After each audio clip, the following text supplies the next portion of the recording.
Okay, everyone, it's time to get started with the next up in our expert webinar series, and I'm really excited to host Starr Conspiracy with Roberta Gogos and Lance Haun.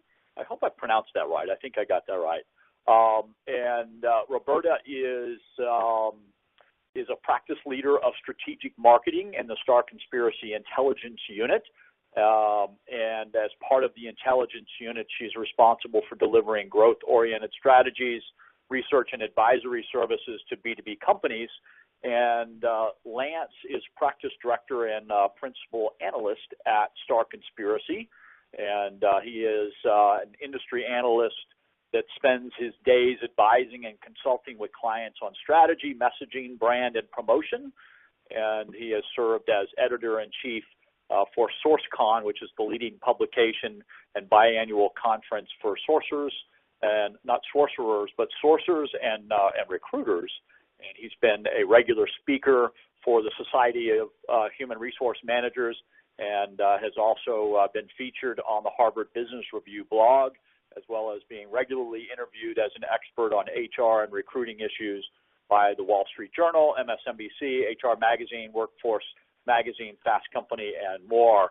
So I'm very excited to get into this subject of what's happening or what will be happening in the future of ed tech and the latest trends. So Roberta and Lance, thank you so much for participating. Just a couple of brief notes for everyone. If you have questions, please put them in the attendee chat. We'll be monitoring that. And if we may not get to it immediately, but we will have time for some Q&A at the end. But I'll let Roberta and Lance take it from here. Roberta, thank you so much, Colin. Thank you. We're really happy to be here today with you. Just a few notes about what we'll be talking about today. So Lance will be taking us through an industry overview that's focused on our two most recent learning industry papers. One is a light paper entitled The Enterprise Learning Bio, which came out at the end of last year and is already available on our website. And then the absolute latest, Corporate Learning Brands, it's 2018 and it's time to step up. It is coming out this week. Lance, do you have anything to add about the reports? Yeah, so yeah, I want to just mention the fact that we are the Starr Conspiracy is a full service digital. We're co-located in Fort Worth, Texas, and San Francisco. So you may be wondering why are we doing reports on the learning space? And so we work exclusively with business to business enterprise technology and service providers, but a good chunk of that business is actually in the human capital management and enterprise learning space. So I just wanted to give you a little bit of context about what we're doing. So for the enterprise learning buyer report, we actually surveyed 350 learning buyers to get their attitudes, behaviors, beliefs about the state of learning in corporate America.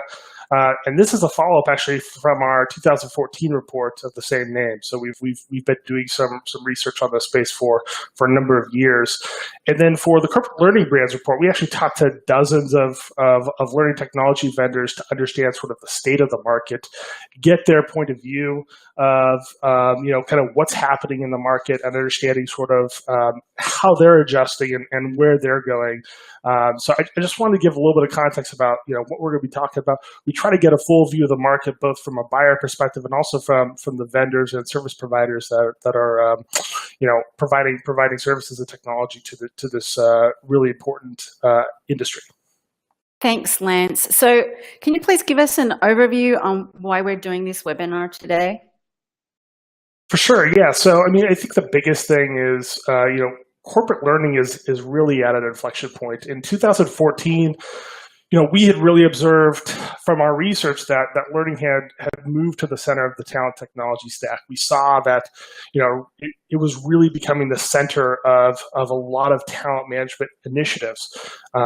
So because of that shift, we really believe that the learning function had a new mandate, enable the workforce to adapt at speed through continuous learning and development. And from our latest research in 2016 and 17, we really found that buyers are really embracing that new mandate. So we found that learning and development has sort of embraced sort of that idea of really being agile, and the pendulum has really swung hard on that side. But there's still a lot of fear, uncertainty, and doubt about sort of the future of learning, understanding where things are going. We really believed in why we're writing these reports, and why we're doing this webinar today is it's really time to believe again in the power of learning, to get past that fear and uncertainty about the industry, about where things are going, and really believe that learning can really change the trajectory of organizations for the better, if properly implemented. So we really that's kind of the impetus to this webinar and our reporting on this area. Thanks, Lance. So how is the workforce learning, and what is holding organizations back from change? Yeah, so one of the really interesting things that we found through our research is that innovation and pace of change in particular have been sort of the forefront of this for now a number of years through our reporting in 2014 and 2017. The problem is learning and development can't keep up, and that's not putting blame on learning and development leaders completely, but a lot of times there's questions about budget, and that sort of things, but they are doing their best to adapt to those situations. There's really a need to streamline the disconnected learning experience, though. So, I mean, when you look at have 3 or more learning systems that they're trying to work with, what we're finding is that they're trying to sort of grapple with this idea of trying to really bring together all these different technologies in a way that makes sense to ultimately the end user and buyers. And so one of these big changes, especially from 2014 to 2017, is that leadership development, which has been a mandate for learning and development for a number of years, the idea that this could benefit the organization, that perception has actually dropped in half from 2014 to 2017. And that's not to say that leadership development is incredibly less important, but that other mandates have sort of taken its place as well. The other big change is sort of this idea of virtual classrooms and this idea of really e-learning and sort of the cloud or being able to access that anywhere. That has also dropped in half. So you're seeing pretty cataclysmic changes in sort of the perceptions of learning and where they're starting to prioritize. So maybe the idea of leadership development, you see a lot more folks really emphasizing maybe more on-demand content, or maybe technologies that sort of do that, or maybe they feel comfortable with the level of leadership development and their shifting budget. Learning leaders have really sort of figured out a shift budget from one initiative to another, try to balance it even on a year-to-year basis. The other big change is learners are really now leading the pack. I think we see employees sort of taking charge of their own learning, going outside of the bounds of their organizations to sort of take advantage of some of the great resources that are out there for independent learners. And, really since 2014, learning buyers have tried to adjust to this as well. So 2014, there was a big focus on sort of the platform that they were going to build all of these learning experiences on. Now it's less about the device and the platform, and more about sort of how do we drive a great experience, more practice, create a performance support environment. And for organizations, they're not grappling with just in time, which has sort of been the mandate at least since 2014 when we did our first report on this, but also, just for me. So that personalization aspect and just the way I want it to be. So flexibility in the way that you're taking content. And, we know a lot about adult learning to know that, depending on the situation, you may want to learn in different ways. You may have different time constraints, so there may be a lot of things that sort of impact sort of the way that you want to learn. So those are the two biggest things that we've seen from this. I see, Lance. And you referred to the report. What were the key insights from that? The significant. Yeah, so we noticed two insights. So the first one is really, the evolution of technology is really less noteworthy than the evolution of the buyer, which isn't saying, which isn't to decrease the value of what technology changes have taken place in the last 3 to 4 years. But really the buyer has evolved quite a bit. When we do sort of reports and we kind of look at changes over a number of years, we usually see slow development. Learning has actually been adapting much quicker. One of the biggest changes that we saw from 2014 to 2017 is that learning technology buyers don't reside solely within the learning silo. And for a number of years, especially for the veterans that have been in learning for decades, that learning has kind of been on its own for a really long time, kind of out in the boondocks of in the corporate world. Now, I mean, really, you see stakeholders both within HR and within sort of the organization that are putting themselves into those learning purchases. Sales leaders saying we need this type of learning, or I saw this from a competitor or from another colleague that I know that they've embedded learning into their CRM, for example. So you're seeing a lot of folks from outside of learning really embedding themselves into this process and decision making. And that's not even speaking to the role of procurement that has sort of really increased across all technology purchases in the enterprise over the last few years. So that's probably the biggest is that learning purchases really come from various functions within the organization, and it's often a process that requires multiple yeses to get to the actual yes. So there's multiple steps to get to there. So it's definitely a little bit more difficult.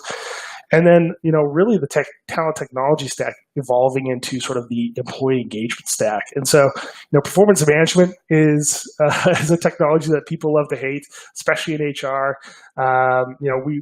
We did some recent research on another report that found that 46% of HR buyers saw no value from performance management and the annual performance review.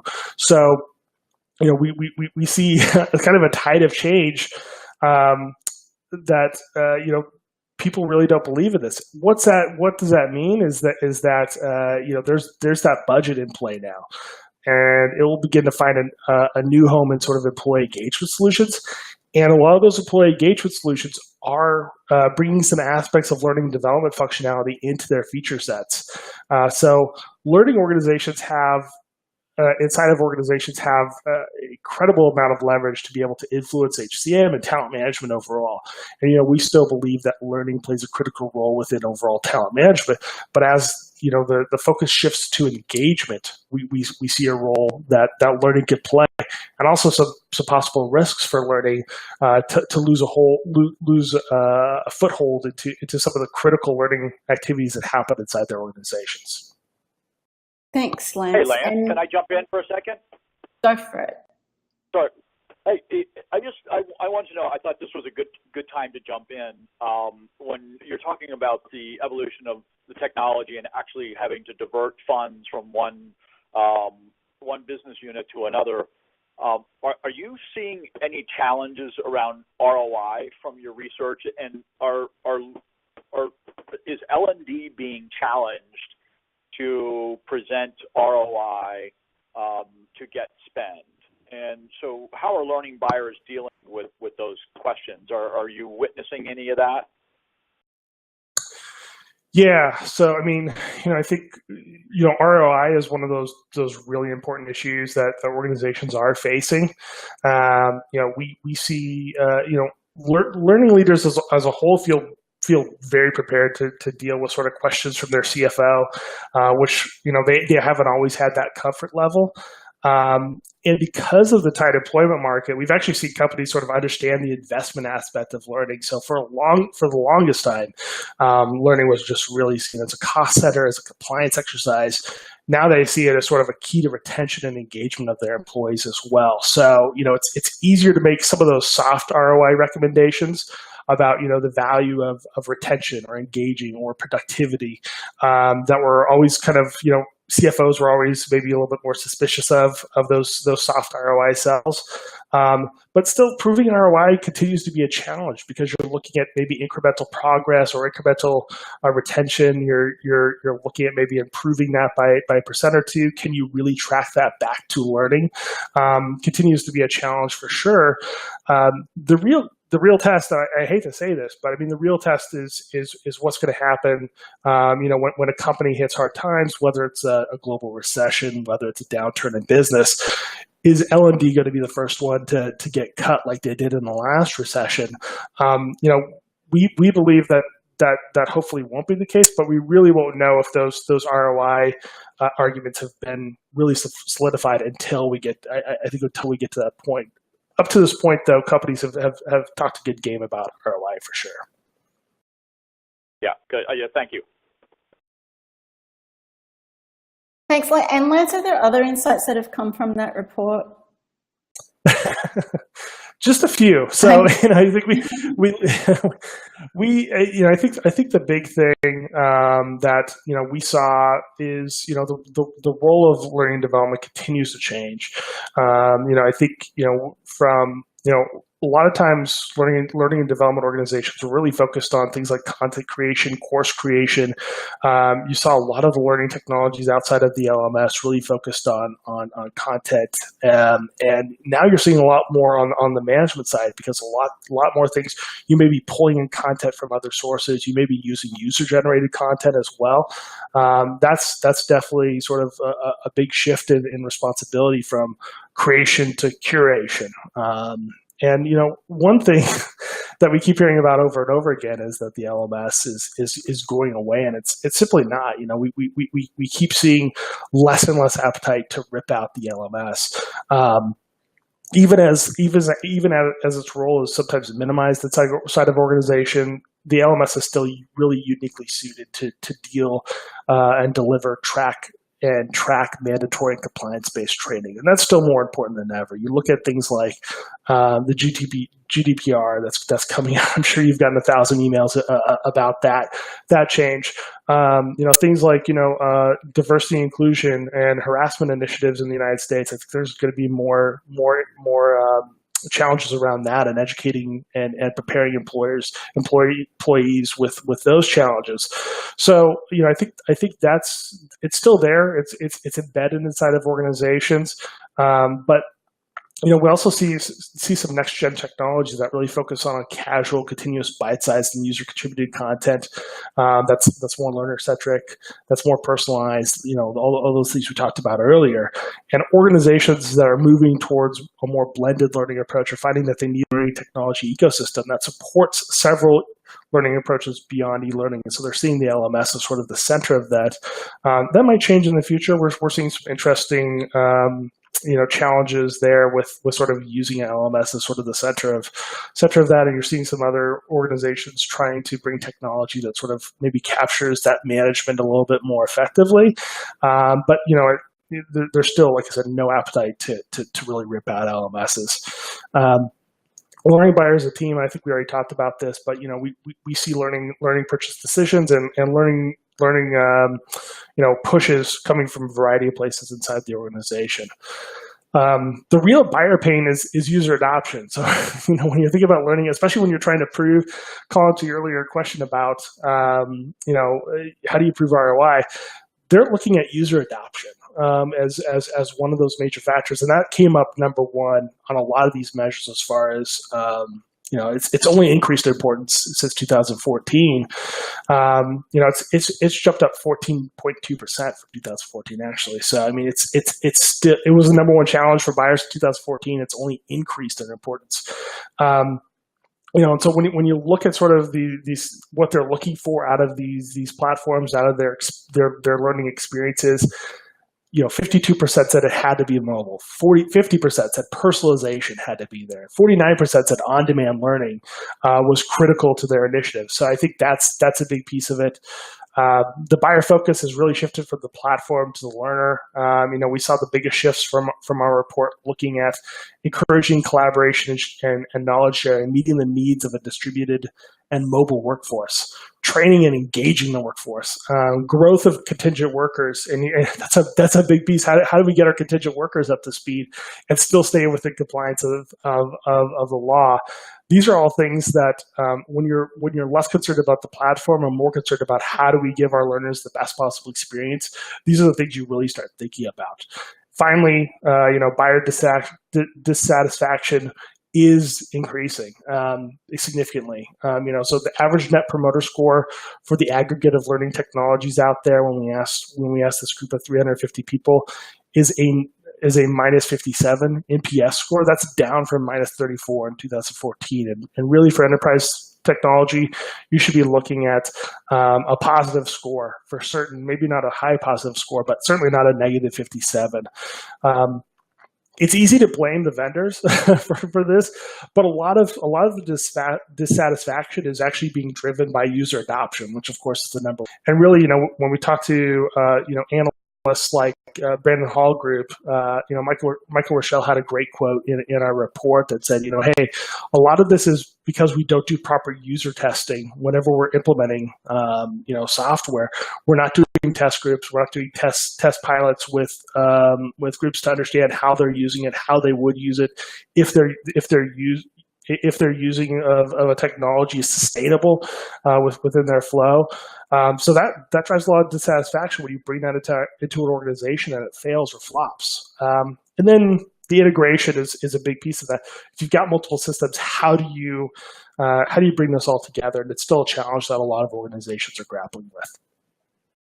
Thanks, Lance. Can we dig a little into buyer sentiment and what came through the report? So I understand that 91% of buyers were said to be excited by new innovations in technology. 93% were looking to complement, not replace existing technology, and only 34% believe traditional learning could adapt to new demands. So what does that mean about what today's learning buyer is looking for in a solution, and like how are leading organizations adapting? Yeah, for sure. Like I mentioned at the beginning, our clients are often these learning technology and service providers that they'll come into conversations with us with the idea that they're gonna take out the LMS and displace multiple systems within organization. That's the market. I mean, that's a nice idea. The market reality is quite different. I mean, I think this really captures it. 93% of buyers are looking to complement, not replace. So they're looking at things that add on or really complement their existing initiatives. There's a real dissatisfaction with rip and replace, and from our research, we just see it. We don't see it happening. It's a major initiative for enterprise organizations. You're looking at Fortune 1000, even lower than that. It could be a multi-year initiative to pull out an LMS and replace it and stay in compliance through that entire process. Oftentimes, if you've made a bad purchase in the past, the fear of making a bad purchase in the future can drive some of that hesitation. And it's easier just to maybe put off that decision, or maybe add on new tools that help you accomplish what you need to do. Most organizations, buyers inside of organizations, don't have the opportunity to make multiple mistakes. So that's really kind of what's driving a lot of this idea. So. Really, buyers want those interoperable tools and systems of data all networked together, lower the risk without losing the functionality that people have gotten used to. Try to make that transition slower, so they may keep around some legacy technologies a little bit longer than they want to, but they can slow that transition down and try to manage it as best as possible. Thanks, and then when you look at, yeah, absolutely. Given all of this massive upheaval in the market you've been talking about, like where do you see it headed, and like what does the future hold then for corporate learning?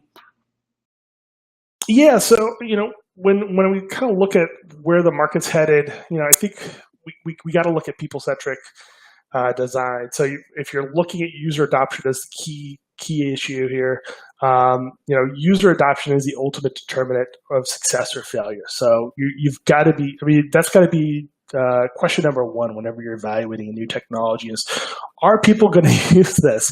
And are we going to have to go through a big rollout process to make sure that people use this?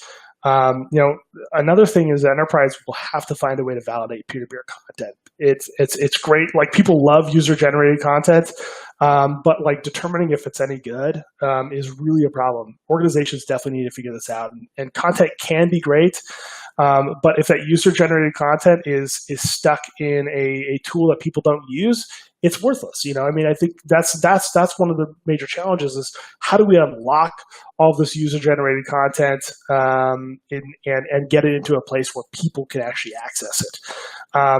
Another thing, services and old-fashioned training still matter.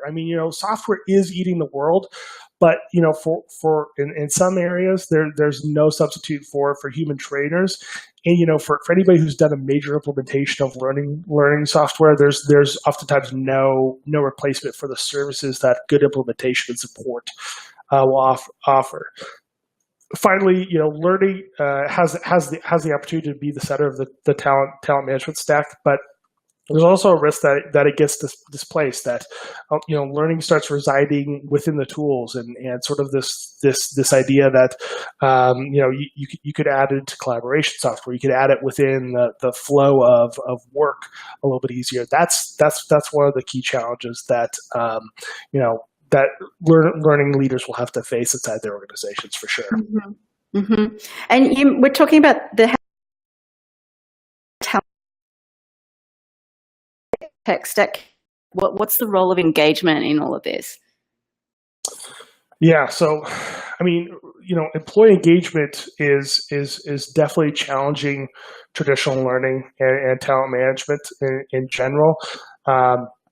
A good example of sort of a company that's doing this, and not at all a pitch, is our webinar host InLevel. You're actually starting to see learning vendors embrace that role of that engagement plays in their products and their technologies, understanding sort of where they can sort of play within sort of a new focus on engagement, and certainly starting to hear more about the employee experience too. So you're starting to see learning vendors really kind of perk up their ears and start to see real opportunities. And that's from our 2014 report into our 2017 report, that's where we saw a lot of opportunity for learning vendors to either really embrace their role within sort of the engagement, employee engagement space, or to neglect it to their disadvantage. So you're seeing some organizations really do that. Collaboration technology really kind of blurs the line. So you look at tools like Slack, like SAP Jam, like Microsoft 365. You see a lot of ways that people are collaborating. The issue is that the collaboration locks in a lot of knowledge into those spaces. So how can we use this to help educate and make our workforces more knowledgeable? So that's really another thing. And then we look at corporate responsibility, and you start seeing those that becoming a bigger issue for organizations. They realize that, especially a lot of people in their workforce see something beyond the walls of their offices. They see a world where they want to work with companies that have a point of view about their place in the world. That takes some education, and so I think there's really a role of learning that could play there as well. I see. So this all leads to the question of what will happen to the big legacy L&D brands. Well, legacy, the biggest players in the market, Cornerstone On Demand, Saba, SAP, SuccessFactors, Oracle, even you look at Workday, Cross Knowledge, all these guys have been playing for a long time in the space. They're not going away. I mean, I think they've got such a lead in the market that they've got some time to do this, but they are in a place where they need to adapt, or they slowly erode their value inside their organization. So, like I talked about a little bit earlier, we see organizations shifting their spend from traditional learning research solutions to next generation solutions. That's going to continue at pace, and so it's whether these leading organizations have enough lock-in with their product that they have enough time to adapt, and that they're making the right acquisitions inside their organizations, and they're doing the right innovations to appeal to a learning buyer that's a little bit more savvy and more willing to go outside of their comfy ecosystem to really bring in the technologies that they need. That being said, new technologies can slowly but surely make those legacy solutions more and more obsolete, where you might end up just using an LMS for some compliance or some tracking rather than as your core learning experience, and you start thinking about maybe alternatives to an LMS centric learning environment. We're seeing more enterprises definitely considering that as something that they're willing to look at. And then the extensibility and continued innovation will be critical. So I mean, I think one of the smart things that folks like Cornerstone, folks like SAP have done is they've sort of tried to create a marketplace around their solutions and tried to make playing well with other technologies do good. I mean, a key part of their strategy. So that's really that's really one of the key things. And then, actually, good question from Scott here in the chat. Do you think Microsoft and Amazon will disrupt the industry and become learning providers? Microsoft certainly is going to. I mean, they've got LinkedIn under their belt right now. So LinkedIn Learning has a really advantageous place, using that Lynda acquisition to do that. Amazon certainly already plays in the cloud, and so I could see them becoming, especially as a specialist IT, learning solution. They may have a real good advantage there too as well. So great question on that front. Thanks, Lance. I'd like to leave enough time for some Q&A today. So my next question is really wrapping this all up. So how do we move forward, Lance? How do we? I really feel I feel bad. I mean, like I really feel for learning leaders. I've talked to so many learning leaders over the past 4 or 5 years, and you guys have some serious challenges. I mean, I think one of the things is that we really wanted to get through our reports is that we're really big believers personally in sort of the power of learning. So I think for organizations that are really looking at this, the priorities of business leaders continue to sort of shift from just agility to also bringing in innovation and sort of making innovation a part of the DNA of the organization. There's a big L&D component of that. We find that L&D laggards will have difficulty attracting, engaging, retaining the right talent, and help their organization succeed. In a time of low unemployment, in a time where people could get a lot of jobs, those things outside of kind of the key areas of things like compensation, benefits, location, all the things that are really important to employees, you start getting into development, and it becomes more and more important as you start saying, hey, I've got other opportunities here beyond where I am today. The other thing that organizations are sort of grappling with, that's always been the case, is that learning exists all over the organization. Do you align your primary learning efforts with talent management, employee engagement, collaboration, performance support? Do you try to support all of that through the learning organization, or do you hand off some of that to your line of business managers? It's going to be something that's not there's not a right answer for that. It's really going to be individual organizations that make that best determination, and then organizations can really take a step-by-step approach to build out their ecosystem. So there's no pressure from inside the organization to drop the LMS or to get rid of any of their legacy software. So you can take a step-by-step approach to build out the right ecosystem for your organization, look at those interoperable tools, systems, data and data network together to sort of get you the optimal result that you need. I think that's going to be a really, really critical thing.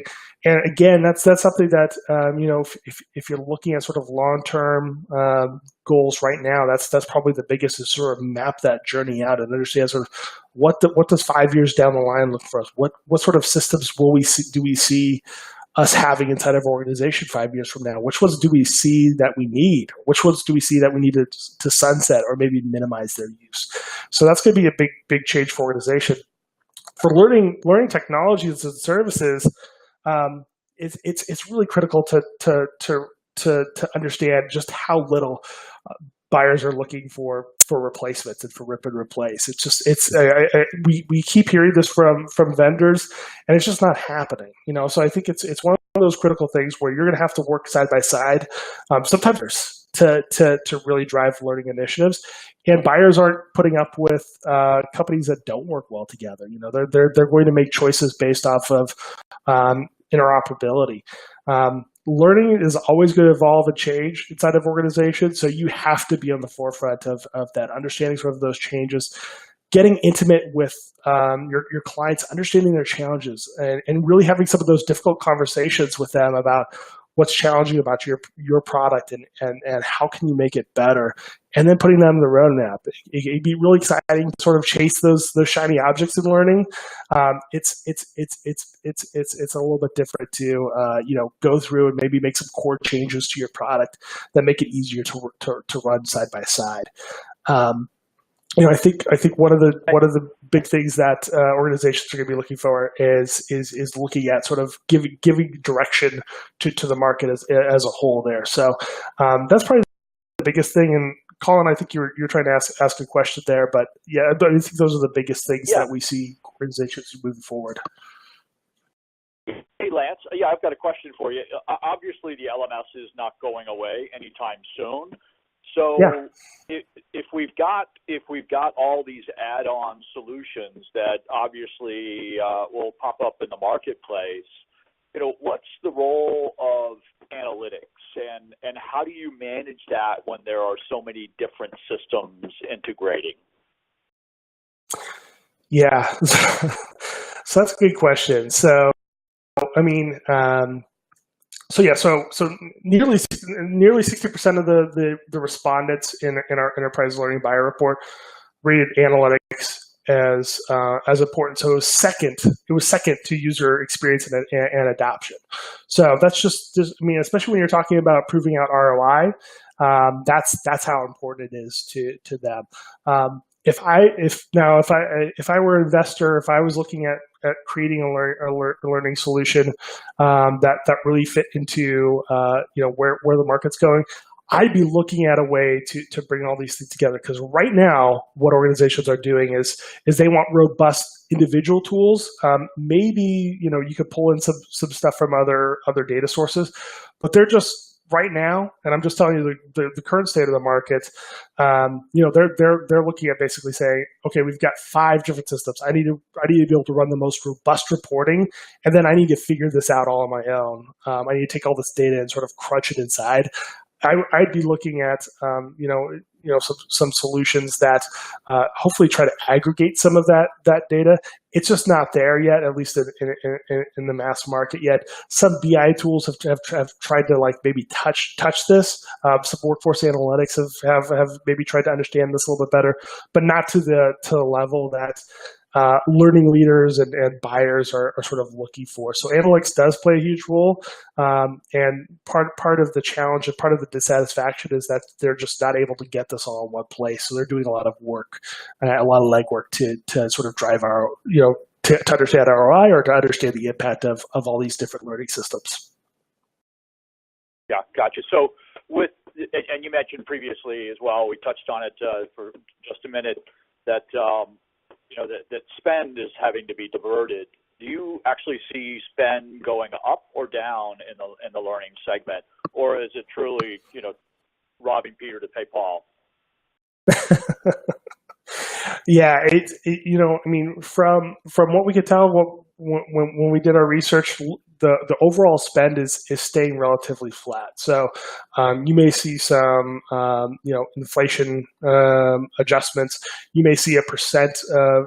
You're probably not seeing a percent of spend go up. So I mean, it's probably following your corporate budget. So if you're getting more money for learning, it's probably because a lot more money is being injected in the business, not because learning is getting more than their share. So you are seeing learning departments really manage their budgets to really try to maximize their results. So you do see that budget shifting, and again on a year by year basis.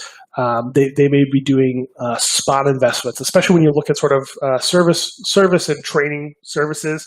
They may be going in and out on some specific training or some specific services that they need in order to hit their objectives.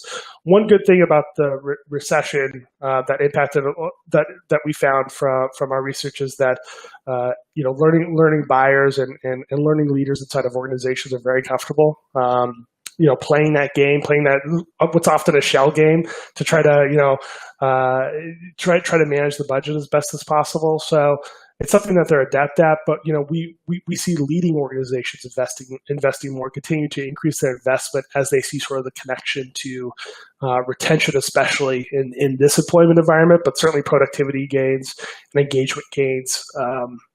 We see some organizations definitely outspending the competition, and learning leaders at least feel that they're getting the results from that spend as well. So that's a really important part. Gotcha. I'm not sure. I may have missed this, but a question came through from Scott Wersing, and he just asked if analytics is of greater importance than before. He said it was number 2. What was it back in 2014? Oh, that's a question I'm not prepared to answer. So I have to go back to 2014. Our 2014 report, I believe, is still on our website. If not, I could send that out to the group as well if people want to compare. But yeah, user experience was number 1 for both 2014 and 2017.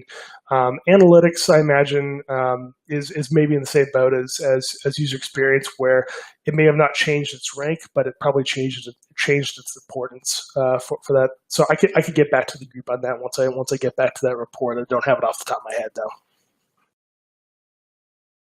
Okay, great, Lance. So any other questions for Lance?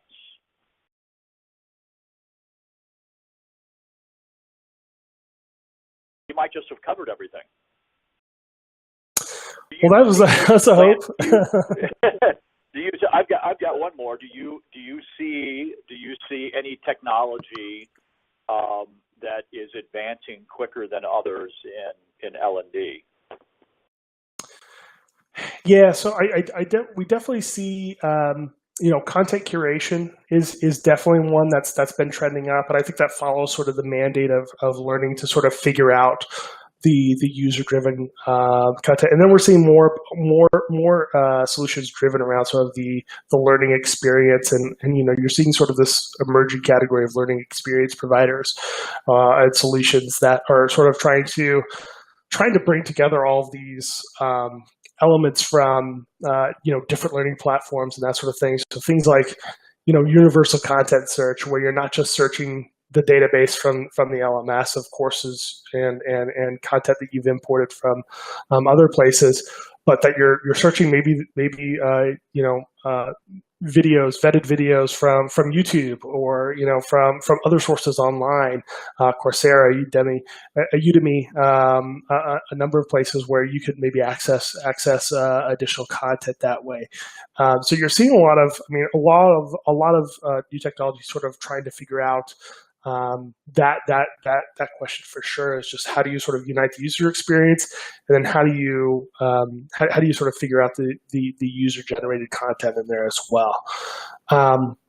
Another thing, and I think Jennifer mentioned this in the chat window, was just about connectivity and training without physical proximity, and there was some good discussion there.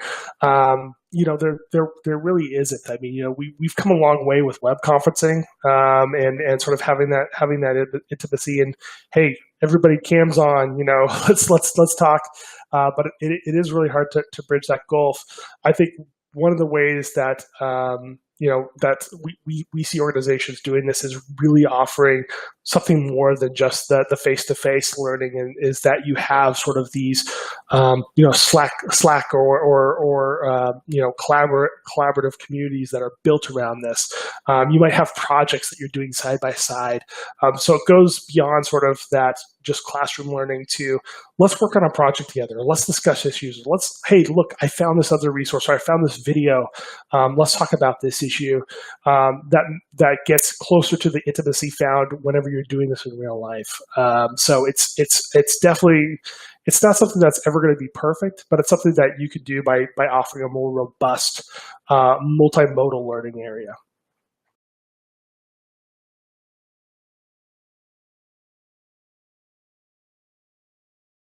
Excellent. Okay. Any other questions for Lance?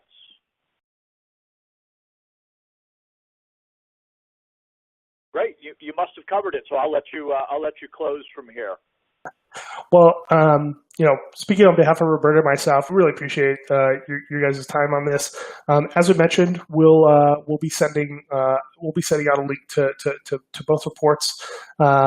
We'll get back to the question about the 2014 report once I get a little bit breathing room from this webinar. But I really appreciate everybody coming and being super engaged. I really appreciate that, and talking about something that we love to study and talk about in learning and the learning industry and kind of where it's going and what we hope to see from it. So really appreciate M-Level for hosting this and promoting it as well. It's been a ton of fun from our side to develop and work on this. So thank you. Yep. Thank you very much, Lance, and Roberta. Thank you very much as well for joining us today and presenting. And I hope everybody downloads your report and digest that. It's great information. We've been a Starr Conspiracy client in the past, and will continue to be so.